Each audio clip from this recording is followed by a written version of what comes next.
Vital Vitium a inventé ceci, cela, et il le fait depuis de longues années. En tout cas, c'est ce que certains m'ont dit après que j'ai fait une vidéo sur lui. Ma vidéo d'aujourd'hui est plutôt inspirée par un commentaire que j'ai reçu et qui disait ceci. Biopile à base de manioc et consorts, mais force est de constater qu'il n'y a aucun impact sur la vie réelle des populations dans un pays où, jusqu'ici, les dirigeants ont démontré leur incapacité absolue à résoudre le problème d'électricité. C'est très mauvais et bien dommage pour ce beau pays, mais en réalité, c'est une très grosse opportunité pour Vital de s'enrichir. Dans cette vidéo, je souffle à Vital Vitium le business plan parfait qui va l'aider à sortir de son laboratoire pour aller à la conquête d'un marché désespéré qui va l'enrichir. Alors, je n'ai pas assez de temps, donc je vais aller droit au but. En fonction des ressources nécessaires pour débuter, on peut diviser, à mon humble avis, on peut diviser la grande industrie de la production de l'énergie électrique en plusieurs marchés ou niches. Dans le cadre de cette vidéo, considérons trois catégories. Donc la première catégorie, on va dire que c'est la grande industrie, c'est-à-dire que c'est le domaine où on a besoin d'injecter beaucoup de ressources dès le début pour que ça marche. Donc c'est les centrales électriques, donc c'est la production de l'énergie à grande échelle pour la distribuer et la revendre comme fait la compagnie nationale du Congo. Seulement, en dehors du fait que ça demande beaucoup de ressources, je ne suis pas aussi sûr que Vital est prêt pour attaquer ce marché-là. Le deuxième marché que Vital peut attaquer, c'est le marché qui va consister à créer peut-être des kits de sa technologie pour alimenter des ménages. Là encore, je trouve que ça peut demander beaucoup de ressources et c'est encore un peu complexe. Ajouté au fait que je ne connais pas le niveau scientifique que Vital a atteint pour dire que je suis sûr qu'il peut fournir ce genre de solution pour les ménages. Après, à entendre ce qu'il dit lui-même, il a fait le test avec le PNUD. Donc, ils ont alimenté des maisons à étages. Mais ce n'est pas toutefois ce marché que je le conseillerais parce qu'avec ces tests qu'il a fait, normalement, il ne se serait pas limité juste aux tests si c'était si facile que ça. Il aurait peut-être mis en place quelque chose une société ou quelque chose en tout cas qui serait commercialisable. Et comme je l'ai dit dans mon introduction, dans ce pays-là, on a des sérieux problèmes d'électricité et au moment où je parle, c'est le pire. Donc si Vital avait vraiment une solution qu'il a mise au point, par rapport aux ménages, je pense qu'il n'y a pas un meilleur moment de lancer cette solution-là parce que actuellement les Congolais sont désespérés, ils sont déçus, ils sont sous le traumatisme de la dictature que leur impose la seule société de distribution d'électricité qui existe et ils ont besoin d'alternatives pour respirer, comme c'est le cas un peu avec Internet, voilà. On a Canal Box, on a Congo Télécom, voilà, on n'a pas ce genre de problème qu'on a avec la SNE, avec ces deux entreprises-là. Donc, les Congolais ont besoin de ça. Donc ça, s'il peut, là ça ne dépend que de sa capacité. S'il est sûr qu'il a des solutions qui fonctionnent, il peut se lancer dans ce marché-là. Seulement, ça peut demander encore plus de ressources que dans la troisième catégorie. Alors la troisième catégorie, une autre information qui pourrait t'intéresser si tu es un créateur de contenu sur YouTube ou sur d'autres plateformes, c'est que je suis en train de développer une application pour aider les créateurs de contenu africains à développer leur carrière beaucoup plus rapidement sur les réseaux sociaux. J'ai donc pour cela besoin d'une petite communauté de créateurs de contenu pour pouvoir tester ce que je suis en train de créer. Si ça t'intéresse, écris tout simplement créateur de contenu en commentaire en dessous de cette vidéo et je te contacterai personnellement pour les détails. C'est de rapprocher un peu le produit à créer des démonstrations qu'il fait. Donc on a vu sur une vidéo, il allume une ampoule. Ça veut dire que il a un kit, c'est-à-dire il a un pot de fleurs, il a un petit arbre, il met des trucs, il connecte des fils et il est capable d'allumer une ampoule. Il peut faire la même chose, mais dans le domaine, dans la niche des power banks. Donc là, j'ai donné les trois catégories ou les trois niches ou les trois grands secteurs dans lesquels il peut se lancer. J'ai commencé par le plus grand secteur que j'ai considéré comme étant celui de la production de l'électricité pour la distribuer. Donc c'est la grande industrie. Et la classification, je l'ai faite surtout par rapport aux ressources que ça va demander pour lancer un tel business. Donc, il y a les centrales, il y a des kits, ok, pour l'alimentation des ménages et l'autonomie énergétique des ménages. Mais moi, je conseille la troisième catégorie qui est de se concentrer sur la niche des power banks. Donc, un power bank, littéralement, c'est un kit. Ça peut être un appareil. Et dans son cas, lui, ça va être peut-être un kit qui va aider les gens à pouvoir recharger leurs périphériques amovibles, comme les téléphones, les ordinateurs. Voilà. Pour un début, il peut se concentrer ne fût-ce que sur la charge des téléphones et peut-être la charge des routeurs Wi-Fi. Parce que il n'est pas rare d'entendre, lorsqu'on regarde un peu les médias, les Congolais se plaignent du fait que parce qu'il n'y a pas d'électricité, ils ne peuvent pas utiliser leur abonnement Internet en cours. Et en même temps, l'Internet, ça va avec les téléphones. Le minimum d'appareils qu'on peut considérer, c'est les téléphones. Parce que si on considère la télévision, on considère d'autres appareils, la climatisation et tout, c'est beaucoup plus de puissance qu'un téléphone. Donc, Vital Vitium peut se concentrer sur ce marché-là des power banks, ne fût-ce que pour alimenter des routeurs Wi-Fi et, par exemple, des smartphones. Ça, c'est quelque chose qui peut aider de nombreux entrepreneurs, disons de nombreux débrouillards dans ce pays, ceux qui ont des kiosques où ils font du mobile money, ça peut les aider à recharger leur téléphone et à fonctionner toute la journée sans problème. Ceux qui veulent l'utiliser aussi à la maison, quand il n'y a plus d'électricité, ils peuvent au moins avoir de quoi charger leur téléphone, charger leur routeur. C'est déjà une solution par laquelle il peut commencer. Il peut faire son entrée sur le marché. Pourquoi je propose les power banks? J'ai déjà expliqué en partie, mais la raison que maintenant je vais donner, c'est qu'il y a un réel marché. Il y a un réel marché pour ça. Je vais prendre l'exemple sur moi-même. Il y a à peine quelques jours, je me suis rendu en ville pour aller acheter ce power bank là. Donc, c'est un power bank de 48 milliampères qui me permet de charger mon MacBook à cause des problèmes d'électricité qui se sont vraiment aggravés et qui t'empêchent de travailler. Donc, ce power bank là a une capacité de 48 000 milliampères. Il me permet de charger mon MacBook. Il me permet de charger deux autres équipements ici. Ça peut être des smartphones, voilà. Donc, ce power bank là, donc la valeur de ce power bank là est au-delà des 100 000 balles. Et la seule raison qui a impulsé cet achat, c'est la douleur. La douleur du fait que tu payes l'électricité, mais tu ne peux pas avoir d'électricité, tu peux pas travailler quand tu as besoin de travailler. Donc c'est vraiment la douleur qui m'a animé pour faire cet achat-là. Donc du coup, j'ai pas regardé le prix, j'ai pas trop discuté. J'ai pris le truc parce que j'ai commencé par le grand marché. J'ai pas trouvé quelque chose je trouvais des power banks au grand marché, mais c'était juste pour les téléphones. Lorsque je dis que je veux un power bank qui va me permettre de charger mon MacBook ou bien mon PC, j'ai pas trouvé au grand marché. Donc j'étais obligé d'aller du côté de la ville. Donc j'ai pu avoir celui-là et il était le seul qui restait. C'était le seul équipement qui restait. Donc j'étais obligé de venir le chercher le lendemain. C'est pour dire que donc ça c'est pour démontrer qu'il y a vraiment un marché. Parce que si Vital Vitium avait mis en place un système de pots de fleurs, un petit kit de pots de fleurs qui pouvait permettre de charger des téléphones et des ordinateurs, je pense que je l'aurais payé. Parce que si je suis bien à la technologie de Vital Vitium, apparemment, ce n'est pas une technologie où on aura besoin de recharger. Parce que le power bank que j'ai montré tout à l'heure là, au bout d'un moment, il va se décharger. Au bout d'un moment, il va se décharger et on va avoir besoin de l'électricité pour le charger. Or, d'après ce que j'ai compris de la technologie avec les plantes que Vital expérimente, comme d'autres partout dans le monde, j'ai l'impression que avec ça, on n'a pas besoin de recharge. J'ai l'impression que tant qu'il réussit à faire un kit de ce genre-là, on pourra l'utiliser de façon indéfinie. C'est ce que j'ai compris.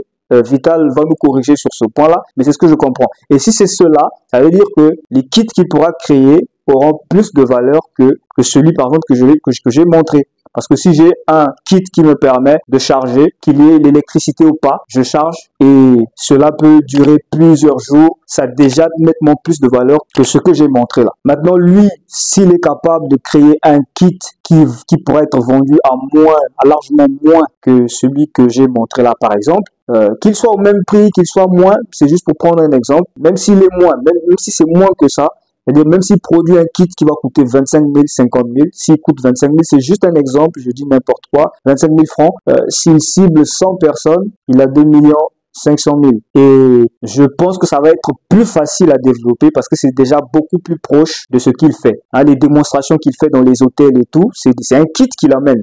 C'est amovible, ça bouge. Donc, il va créer un même kit comme ça pour aider les gens à charger leur téléphone, leur routeur. Je pense que c'est un marché lucratif. Comme je venais de le montrer, mon exemple, la somme que je venais de dépenser juste pour avoir un powerbank. Ça veut dire que si lui, il avait quelque chose sur le marché et que j'étais au courant, j'aurais couru là-bas, il aurait fait de l'argent. Et je ne suis pas le seul dans ce pays-là. On est près de 6 millions, soi-disant. Donc, il y a un marché et je venais de le prouver. Donc, si techniquement, Vital Vicium est capable de faire ça, moi, je le recommande tout de suite de se lancer sur ça. Et je ne suis pas sûr que ça sera trop difficile à faire parce que beaucoup de choses peuvent être recyclées. Par exemple, les ports pour brancher de l'USB et trucs, on peut les récupérer dans des trucs qui sont hors service, les recycler et voilà.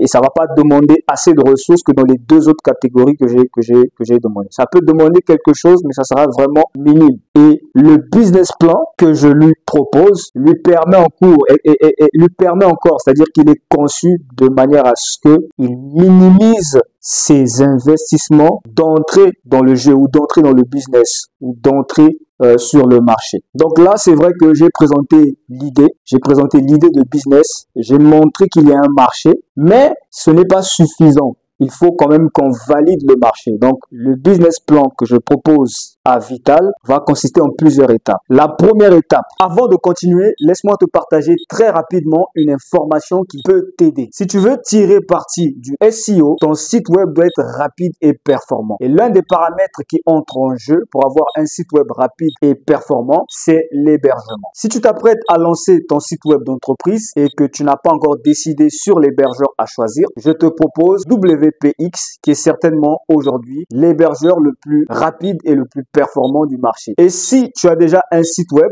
mais qui n'est pas très performant, je te recommande aussi d'aller regarder WPX et peut-être de l'essayer. Si ça t'intéresse, je t'ai mis le lien dans la description de cette vidéo. Si vraiment il peut faire ça, la première étape va consister à ce qu'il produise un seul kit qui va permettre de faire des démos pour commencer le marketing. Un seul kit et on va faire le marketing de plusieurs façons. Ça peut être qu'on regroupe des gens dans une salle et on leur montre comment ça fonctionne, comment ils peuvent recharger leur téléphone de façon indéfinie, etc. Et à la fin, on fait une offre. Ça peut se faire aussi en ligne, ok? Donc là, par exemple, là, je fais ma démo, les gens sont en train de voir et je demande aux gens de s'inscrire, de dire, voilà, je mets en place un système qui va les permettre de s'inscrire. Donc, première étape, Vital Vicium va créer un seul prototype et il va démontrer que ça fonctionne. Et à chaque fois qu'il fait la démo, on va passer à la deuxième étape qui va consister à trouver 100 volontaires qui vont acheter le produit. Supposons que Vital a pu créer une première démo qui fonctionne. On fait un petit marketing et tout. On réussit à avoir 500 personnes dans une salle. Je dis n'importe quoi. 500 personnes dans une salle. On a démontré, tout le monde est content. Et à la fin de cette démonstration, on explique la suite du projet, ce qu'on veut faire. On va dire que ce projet-là, on veut l'envoyer sur le marché.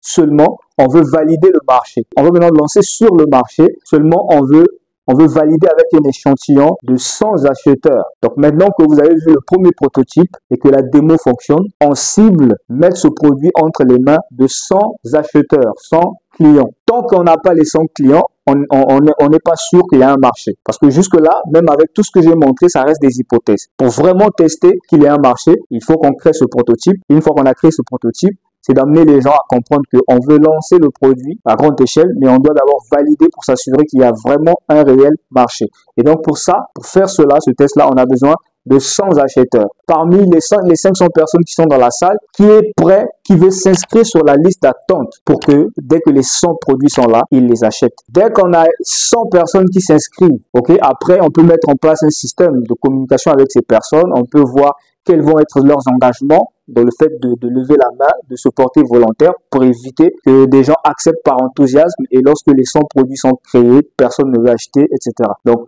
mais là, je survole les choses, je donne juste les grandes idées. Après, on peut rentrer en profondeur. Donc, il s'agira de dire ça. Et dès qu'on a 100 personnes qui se seraient prononcées, c'est comme si on avait 100 personnes qui ont fait la commande. Donc, quelque part, le marché est déjà validé. Il nous suffira de produire les 100 premiers kits. Donc, si supposons que la solution coûte 25 000 francs, je dis n'importe quoi, je ne connais pas, c'est Vital qui saura déterminer le prix, etc. Mais je dis, supposons que la solution coûte 25 000 francs, on a 100 personnes.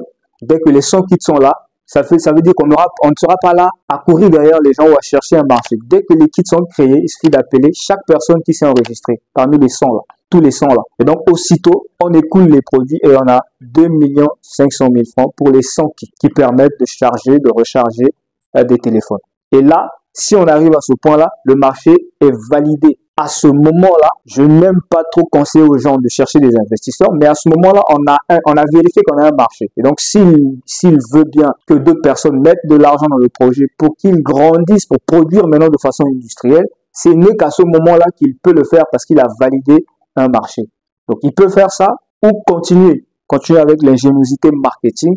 On peut encore faire plus que ça, même sans recevoir des fonds venant des investisseurs. Et là, c'est un choix à faire par le chef de business, disons l'entrepreneur, le dirigeant de l'entreprise. Voilà donc comment je pense que Vital Vision peut se rendre plus utile à son pays et à sa population. Il a une population en face de lui qui souffre et lui, il semble connaître quelque chose pour résoudre ce problème-là. Voici une idée de business qu'il peut exploiter tout de suite, entrer dans un marché, parce que souvent, pourquoi j'ai structuré la chose comme ça? Parce que souvent, quand on va lui dire, si je l'ai jamais croisé, mais je suis sûr que si je le croise, je lui dis, mais pourquoi tu fais pas des choses? Pourquoi tu crées pas des produits? Je suis sûr, quand je vois déjà la personne me parle de plus de machin, c'est sûr qu'il va me dire, ouais, je cherche des partenaires, des gens qui vont me donner de l'argent et tout. Voilà pourquoi j'ai structuré la chose de cette façon-là, pour montrer que ce n'est pas nécessaire de chercher de l'argent tant que tu n'as pas.